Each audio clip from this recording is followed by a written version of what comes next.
پاکستان میں سائنسی تعلیم کے ارتقاء کی اور چند دلچسپ چیزیں میں آپ کو پہلے بتانا چاہوں گا کہ ضیاء الحق جو ایک فوجی آمر تھے پاکستان میں، ان کا دور گزرا ہے اور ان کے ہی دور میں ایک پاکستان میں ایک سائنسی کانفرنس کا انعقاد کیا گیا اور اس میں کچھ ایسے مقالے پڑھے گئے جس سے جو سائنسدان تھے ان کا سر شرم سے یقیناً جھک گیا ہوگا، لیکن جن لوگوں نے یہ مقالے لکھے وہ شاید آج بھی زندہ ہوں۔ مثال کے طور پر یہ لکھا گیا، اس بات پر تحقیق کی گئی کہ دوزخ کا درجہ حرارت کتنا ہو سکتا ہے۔ اس بات پر بھی تحقیق کی گئی کہ نماز کا ثواب جو ہے اس کو کیسے کیلکولیٹ کیا جائے، اور سب سے دلچسپ اور مزے کی بات یہ کہ اس بات پہ تحقیق اور مقالہ لکھا گیا باقاعدہ کہ جنوں کا وجود کیا ہے اور کیا اس وجود سے بجلی پیدا کی جا سکتی ہے کہ نہیں۔ اب مطلب یہ ایسی مذائقہ خیز بات ہے، اس پہ یقیناً جو لوگ ہوں گے ان کو ہنسی تو آئے گی اور ہمارے حال پر رونا بھی آئے گا، لیکن ہم سمجھتے تھے کہ ضیاء الحق کا جو ایک تاریک دور تھا وہ گزر گیا، اب پاکستان میں روشن خیالی ہے اور اب جو ہے سائنس کے جو علوم ہیں ان میں کافی بہتری آئی ہوگی کتابوں میں، کریکولم میں، لیکن ایسا نہیں ہے۔ مثال کے طور پہ کچھ کتابیں ایسی ہیں فزکس کی خاص طور پہ اور سائنسی دیگر کتابیں علوم کی جو بڑی عجیب سی باتیں کرتی ہیں۔ مثال کے طور پہ 10ویں جماعت سرکاری اسکولوں میں جو فزکس کی کتاب رائج ہے، اس میں ایک سوال ہے، پہلے ہی چیپٹر میں وہ پوچھتے ہیں کہ جب نبی کریم صلی اللہ علیہ وسلم پر وحی نازل ہوئی تو کیا ان سے جنت کے متعلق کہا گیا؟ اب یہ فزکس کی کتاب میں اس سوال کا آنا بالکل جو ہے وہ انسان کے ذہن سے میچ نہیں کرتا کہ فزکس میں اس سوال پوچھنے کی کیا ضرورت ہے۔ اس پہ ایک بڑا دلچسپ آرٹیکل لکھا حال ہی میں ڈاکٹر پرویز ہود بھائی صاحب نے، کسی تعارف کے محتاج نہیں اور ہمارے ساتھ موجود ہیں۔ بہت شکریہ ڈاکٹر صاحب آپ کا۔ آج جب آپ کو میں نے آرٹیکل پڑھا اور اس میں آپ نے اور بھی دلچسپ باتیں لکھی ہیں، تو جو لوگ کتابیں اس کو مؤلفین ہوتے ہیں جو اس کو کمپائل کرتے ہیں یا لکھتے ہیں، وہ بھی اپنے شعبوں کے بڑے بڑے پروفیسرز ہوتے ہیں، ڈگری ہولڈرز ہوتے ہیں، پھر یہ کیسے اس قسم کی چیزیں آ جاتی ہیں؟ یہ سوال مطلب کس سے کیا جائے؟ آپ ہی کے شعبے سے تعلق رکھنے والے لوگ ہیں ڈاکٹر صاحب۔ پروفیسر آج کل تو ہر ایک بن جاتا ہے، مگر جو کتابیں لکھی گئی ہیں وہ اس قدر غلطیوں سے بھری ہوئی ہیں اور ان کا درجہ اتنا گرا ہوا ہے کہ شرم آتی ہے ان کو فزکس کی کتاب کہہ کر یا کیمسٹری کی کتاب۔ تو آپ نے جس مثال کا بھی ذکر کیا وہ میں آپ کو ذرا پڑھ کے سنانا چاہتا ہوں۔ یہ کتاب طبیعیات کی ہے، یعنی کہ فزکس کی، سن ٹیکسٹ بک بورڈ کی شائع کی ہوئی ہے 9ویں اور 10ویں جماعتوں کے لیے۔ فزکس کی کتاب ہے، لیکن دیکھ لیجئے کہ اس کا پہلا باب کس کے بارے میں ہے۔ اس میں فزکس تو مجھے کوئی نہیں نظر آئی، اس میں روحانی باتیں ہیں جو اسلامیات کی کتاب میں ہونی چاہیے۔ آخر اسلامیات وہ مضمون ہیں جہاں اس کا مطالعہ کیا جاتا ہے اور بجا طور پر، لیکن فزکس ہرگز نہیں ہے۔ اب مثال کے طور پر یہاں یہ لکھا ہوا ہے کہ مثلا یہ لکھا ہے حضور صلی اللہ علیہ وآلہ وسلم پر پہلی وحی جنت کی تخلیق کے بارے میں تھی۔ رائٹ یا رانگ؟ مطلب رائٹ اور رانگ، صحیح یا غلط۔ اس کے بعد سوال، علم حاصل کرنا مردوں پر فرض ہے، یہ اسلام کا ایک بنیادی اصول ہے؟ رائٹ اور فزکس کی کتاب میں، یہ فزکس کی کتاب میں۔ اور پھر پن ہول کیمرہ ابن الہیشم نے ایجاد کیا تھا، اب ہمیں اس سے کیا؟ باقی کتاب بھی اس چیز سے بھری ہوئی ہے۔ تو اب میں صرف یہ عرض کرنا چاہتا ہوں کہ دیکھیے، اگر ہمیں فزکس سیکھنی ہے یا کیمسٹری یا بایولوجی تو ہمیں ان شعبوں کے بارے میں اسٹوڈنٹس کو پڑھانا چاہیے۔ آخر پاکستان اب کس قدر پیچھے ہو کر رہ گیا ہے۔ اگر ہمارا معیار تعلیم سائنس میں اس کا مقابلہ کیا جائے دنیا جہاں کے دیگر ممالک کے ساتھ، تو ہم کہیں بھی نہیں ہیں۔ میں یہ دعوے سے کہہ سکتا ہوں کہ پاکستان میں جو معیار تعلیم ہے سائنس کے میدان میں، وہ دنیا میں سب سے گرا ہوا ہوگا۔ اور میں بہت اور اس کی بنیادی وجہ یہی ہے کہ جو بچوں کی ذہن سازی اس طریقے سے کی جاتی ہے۔ ایک اہم وجہ یہ ہے، اس کے علاوہ بھی یہ کہ جو اساتذہ ہیں وہ بھی اسی انداز میں پڑھاتے ہیں، وہ رٹواتے ہیں، وہ کہتے ہیں کہ بس جو کتاب میں درج ہے صحیح ہو یا غلط ہو اس کو یاد کرنا ہے۔ نو کریٹیوٹی نو ریسرچ۔ ریسرچ تو بہت بات کی بات ہی ہے، اس میں عقل کا استعمال کرنا جرم ہے۔ جو اسٹوڈنٹ سوال کرتا ہے اسے چپ کرایا جائے۔ اور افسوس سے کہنا پڑتا ہے کہ جو ہمارے اساتذہ ہیں وہ بھی سائنس سے نابلد ہیں۔ اچھا بالکل ٹھیک. ڈاکٹر صاحب اساتذہ کی آپ نے بات کی اور میں نے ایک حوالہ دیا تھا جو کانفرنس ہوئی تھی پاکستان میں ضیاء الحق دور میں, آپ بھی اس پہ کئی دفعہ بات بھی کر چکے ہیں, لکھ بھی چکے ہیں, اور اس قسم کے جو مقالے تحریر کیے گئے یا پیش کیے گئے کہ جنوں کے ذریعے بجلی پیدا کرنا کتنا ممکن ہے یا نہیں ہے, یہ وہ دور ہے جب ڈاکٹر عبدالسلام جیسی شخصیت زندہ تھی, پاکستان کے پہلے نوبل لاریٹ, اور آئی تھنک کہ دوسرے جو حال ہی میں ایک خاتون کو ملا. تو یہ تو لوٹ اس وقت کی چلی آ رہی ہے, آپ بھی جوان تھے اس وقت, آپ بھی پڑھ کے اور آئے میں اس کانفرنس میں گیا بھی تھا دیکھنے کے لیے وہاں کیا کچھ ہوتا ہے. عجیب و غریب قسم کی باتیں کی جا رہی تھیں. ایک یہ کہ ہم ایک سماج میں منافقت کا درجہ کس طرح سے معلوم کر سکتے ہیں, اور اس کی تشبیہ دی گئی جو فزکس میں ہوتا ہے کولومز لا, اس کے ساتھ کہ دو چارجز کے درمیان ایک کشش ہوتی ہے, درمیان میں اگر کوئی چیز ہو, کوئی سبسٹنس ہو, تو اس کی وجہ سے ڈائلیکٹرک کانسٹنٹ بدل جاتا, اور اس سے درجہ منافقت معلوم کی گئی مختلف ممالک کے لیے. تو یہ خرافات تو اس زمانے سے چلی آ رہی ہیں, لیکن کسی حکومت میں اتنی طاقت نہیں رہی ہے یا جرت نہیں رہی ہے کہ وہ کہے کہ نہیں, اب ہمارا سائنس کا نصاب وہی ہونا چاہیے جو باقی دنیا میں ہوتا ہے, کہ یہ چیزیں اگر پڑھانی ہے تو اسلامیات میں پڑھاؤ, کہیں اور پڑھاؤ, خدا کے واسطے ان کو سائنس سے ایک دم نکالو, نہیں تو پاکستان ایک پسماندہ ملک, پسماندہ تو ہیں ہم, اور پسماندہ ہو جائے. ڈاکٹر صاحب, آپ جب ضیاء الحق کے دور کی بات ہو رہی ہے تو ایک بڑی انٹرسٹنگ بات جو مجھے ایک آرٹیکل میں پڑھنے کو ملی وہ یہ کہ آپ کیونکہ قائد اعظم یونیورسٹی میں بھی پڑھاتے رہے اور شاید ابھی بھی پڑھاتے ہیں, لیکن پرانی بات میں کر رہا ہوں کہ اس دور میں پروفیسرز کو اس وقت تک نہیں رکھا جاتا تھا جب انہیں دعائے قنوت نہ آتی ہو. کوئی ایسی بات تھی کہ ان کا جب پرکھا جاتا تھا کہ بھئی وہ کتنے اچھے مسلم وہ ہیں, پریکٹسنگ مسلم ہیں, دعائے قنوت آتی ہے, نماز پڑھنی آتی ہے, کوئی ایسی بات ہوتی تھی؟ جی بالکل. جب سن 1973 میں نے اسلام آباد یونیورسٹی, جو قائد اعظم یونیورسٹی کا پرانا نام تھا, جب میں نے جوائن کی تو اس وقت تو اس طرح کے سوال نہیں ہوتے تھے, لیکن 80 کی دہائی میں یہ سوالات ہونے لگے. تو وہ شخص جو فزکس میں پڑھانا چاہتا ہے یا میتھمیٹکس یا اکنامکس یا کسی بھی ڈپارٹمنٹ میں, اگر وہ یونیورسٹی میں ملازمت کرنا چاہتا ہے تو سب سے پہلے یہ دیکھا جاتا تھا کہ وہ کس مذہب سے تعلق رکھتا ہے, پھر یہ کہ کس مکتب فکر سے, پھر یہ کہ وہ کس حد تک اس کے اقوال کے اوپر عمل کرتا ہے, اور اس طرح سے وہ لوگ جو پسند نہیں کیے جاتے تھے یا جن کو لبرل سمجھا جاتا تھا ان کے لیے دروازے بند کر دیے گئے تھے. اچھا ڈاکٹر صاحب, ایک بات, جب ہم بھی سرکاری اسکول میں پڑھ رہے تھے تو میں نے یہ آبزرو کیا کہ چاہے وہ معاشرتی علوم کی کتاب ہو, چاہے وہ فزکس ہو, کیمسٹری ہو, بایولوجی ہو, انگلش ہو, اردو ہو, اس میں 2 یا 3 یا 4 باب ہمیشہ اسلام سے متعلق ہوتے ہیں. آئی ڈونٹ نو کہ اب کیا سلسلہ چلے آ رہا ہے. تو ہم سم ٹائمز ایک کویسچن بھی کرتے تھے کہ اگر آپ نے کوئی دین کی بات بتانی ہے تو اسلامیات ایک لازمی سبجیکٹ ہے جس میں ہم یہ پڑھتے تھے. تو لیکن اس کی کیا وجہ ہے کہ ہر سبجیکٹ میں آپ نے, اور کوئی برائی نہیں ہے اسلام کے بارے میں پڑھنا, ہر ایک کو بہت اچھی بات ہے, تو ہر سبجیکٹ میں ڈالنے کی وجہ کیا ہے, یہ مجھے سمجھائیں ذرا. وہ نمبر بنانا چاہتے ہیں اصل میں. وہ سمجھتے ہیں کہ اگر انہوں نے ہر چیز میں تھوڑا بہت یہ ڈال دیا اور وہ ڈال دیا, یہاں یہ آیت ڈال دی, تو کسی طرح سے لوگ سمجھیں گے کہ ہاں یہ تو بڑا پرہیزگار متقی مسلمان ہے, چلو اس کو مزید نمبر دے دو. لیکن یہ کرتے کرتے وہ اس مضمون کو مسخ کرتے ہیں, اور یہ ہر مضمون میں ایسا ہے. یہ کتاب میرے پاس ہے کیمیا کی, یہ ریاضی کی. اب بتائیے کہ اس میں اس کی ضرورت کیا ہے. اس کے لیے جو مناسب جگہ ہے وہ اسلامک سٹڈیز ہے, اسلامیات ہے.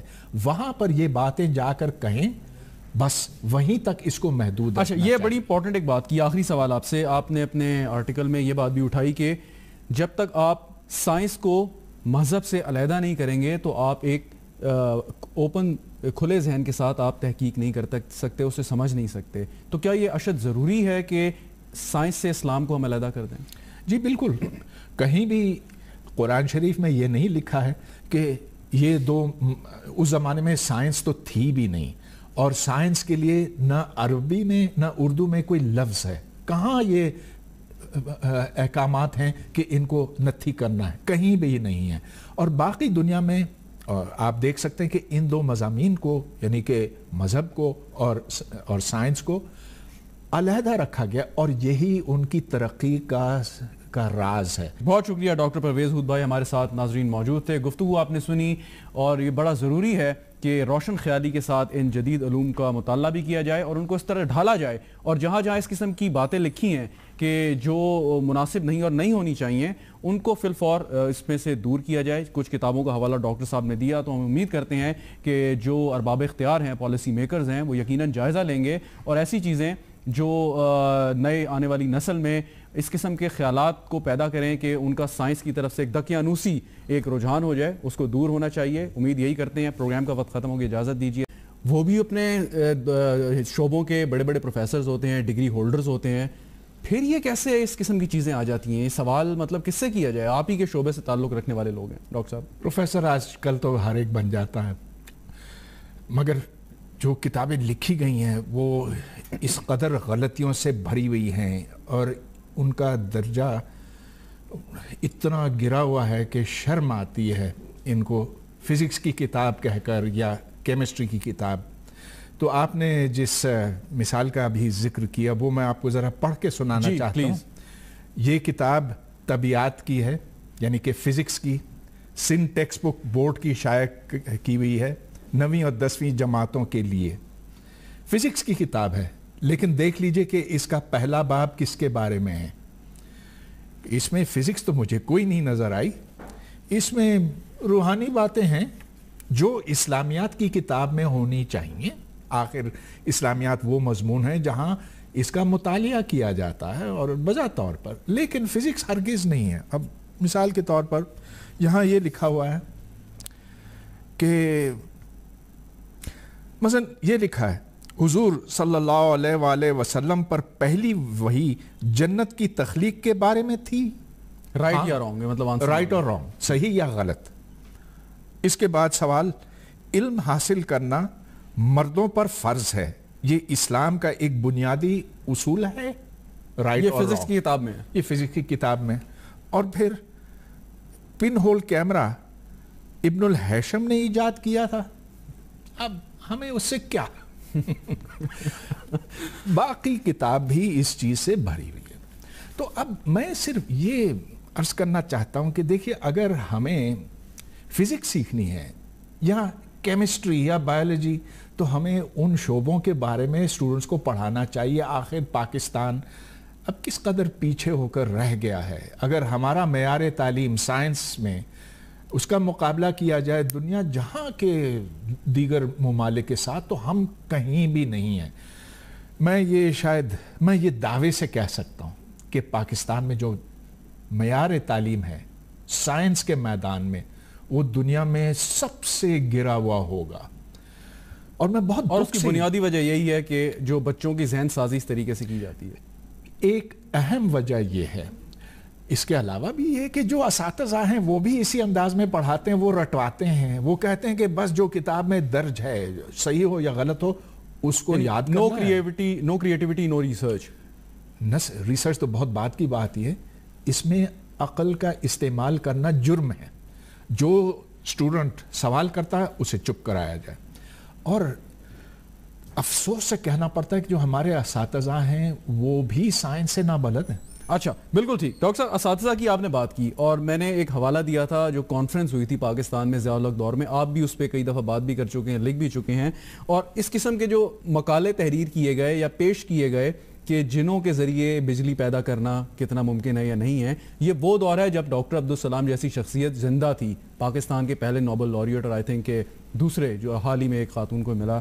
تو یہ تو لوٹ اس وقت کی چلی آ رہی ہے، آپ بھی جوان تھے اس وقت، آپ بھی پڑھ کے آئے ہیں پاکستان میں سائنسی تعلیم کے ارتقاء کی، اور چند دلچسپ چیزیں میں آپ کو پہلے بتانا چاہوں گا کہ ضیاء الحق جو ایک فوجی آمر تھے پاکستان میں، ان کا دور گزرا ہے اور ان کے ہی دور میں ایک پاکستان میں ایک سائنسی کانفرنس کا انعقاد کیا گیا اور اس میں کچھ ایسے مقالے پڑھے گئے جس سے جو سائنسدان تھے ان کا سر شرم سے یقیناً جھک گیا ہوگا، لیکن جن لوگوں نے مقالے لکھے وہ شاید آج بھی زندہ ہوں۔ مثال کے طور پر یہ لکھا گیا، اس بات پر تحقیق کی گئی کہ دوزخ کا درجہ حرارت کتنا ہو سکتا ہے۔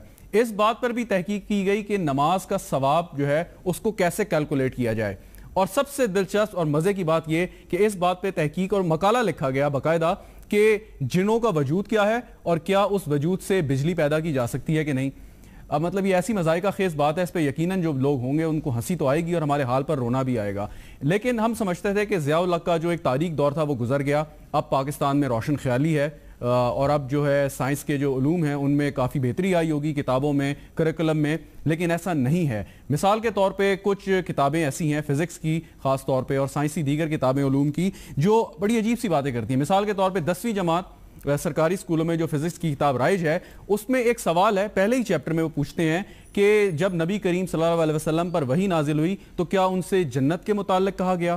اب یہ فزکس کی کتاب میں اس سوال کا آنا بالکل جو ہے وہ انسان کے ذہن سے میچ نہیں کرتا کہ فزکس میں اس سوال پوچھنے کی کیا ضرورت ہے۔ اس پہ ایک بڑا دلچسپ آرٹیکل لکھا حال ہی میں ڈاکٹر پرویز ہود بھائی صاحب نے، کسی تعارف کے محتاج نہیں اور ہمارے ساتھ موجود ہیں۔ بہت شکریہ ڈاکٹر صاحب آپ کا۔ آج جب آپ کو میں نے آرٹیکل پڑھا اور اس میں آپ نے اور بھی دلچسپ باتیں لکھی ہیں، تو جو لوگ کتابیں اس کو مؤلفین ہوتے ہیں جو اس کو کمپائل کرتے ہیں یا لکھتے ہیں یا میتھمیٹکس یا اکنامکس یا کسی بھی ڈپارٹمنٹ میں، اگر وہ یونیورسٹی میں ملازمت کرنا چاہتا ہے تو سب سے پہلے یہ دیکھا جاتا تھا کہ وہ کس مذہب سے تعلق رکھتا ہے، پھر یہ کہ کس مکتب فکر سے، پھر یہ کہ وہ کس حد تک اس کے اقوال کے اوپر عمل کرتا ہے، اور اس طرح سے وہ لوگ جو پسند نہیں کیے جاتے تھے یا جن کو لبرل سمجھا جاتا تھا ان کے لیے دروازے بند کر دیے گئے تھے۔ اچھا ڈاکٹر صاحب، ایک بات جب ہم بھی سرکاری اسکول میں پڑھ رہے تھے تو میں نے یہ آبزرو کیا کہ چاہے وہ معاشرتی علوم کی کتاب ہو، چاہے وہ فزکس ہو، کیمسٹری ہو، بایولوجی ہو، انگلش ہو، اردو ہو، اس میں 2 یا 3 یا 4 باب ہمیشہ اسلام سے متعلق ہوتے ہیں۔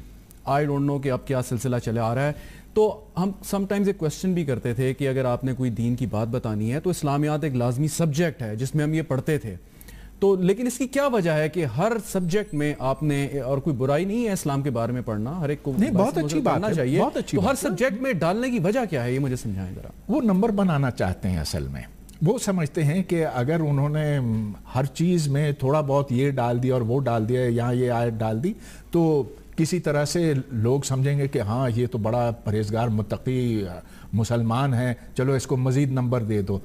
لیکن یہ کرتے کرتے وہ اس مضمون کو مسخ کرتے ہیں، اور یہ ہر مضمون میں ایسا ہے۔ یہ کتاب میرے پاس ہے کیمیا کی، یہ ریاضی کی، اب بتائیے کہ اس میں اس کی ضرورت کیا ہے؟ اس کے لیے جو مناسب جگہ ہے وہ اسلامک سٹڈیز ہے، اسلامیات ہے، وہاں پر یہ باتیں جا کر کہیں۔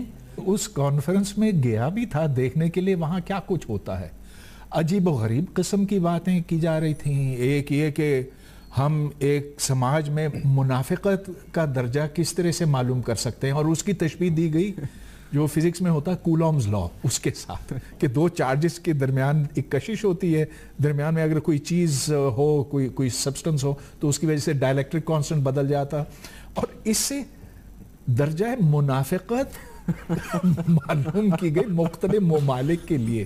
تو یہ خرافات تو اس زمانے سے چلی آ رہی ہیں، لیکن کسی حکومت میں اتنی طاقت نہیں رہی ہے یا جرت نہیں رہی ہے کہ وہ کہے کہ نہیں، اب ہمارا سائنس کا نصاب وہی ہونا چاہیے جو باقی دنیا میں ہوتا ہے، کہ یہ چیزیں اگر پڑھانی ہے تو اسلامیات میں پڑھاؤ، کہیں اور پڑھاؤ، خدا کے واسطے ان کو سائنس سے ایک دم نکالو، نہیں تو پاکستان ایک پسماندہ ملک، پسماندہ تو ہیں ہم، اور پسماندہ ہو جائے۔ اچھا ڈاکٹر صاحب، آپ جب ضیاء الحق کے دور کی بات ہو رہی ہے تو ایک بڑی انٹرسٹنگ بات جو مجھے ایک آرٹیکل میں پڑھنے کو ملی وہ یہ کہ آپ کیونکہ قائد اعظم یونیورسٹی میں بھی پڑھاتے رہے اور شاید ابھی بھی پڑھاتے ہیں، لیکن پرانی بات میں کر رہا ہوں کہ اس دور میں پروفیسرز کو اس وقت تک نہیں رکھا جاتا تھا جب انہیں دعائے قنوت نہ آتی ہو۔ کوئی ایسی بات تھی کہ ان کا جب پرکھا جاتا تھا کہ بھئی وہ کتنے اچھے مسلم وہ ہیں، پریکٹسنگ مسلم ہیں، دعائے قنوت آتی ہے، نماز پڑھنی آتی ہے، کوئی ایسی بات ہوتی تھی؟ جی بالکل۔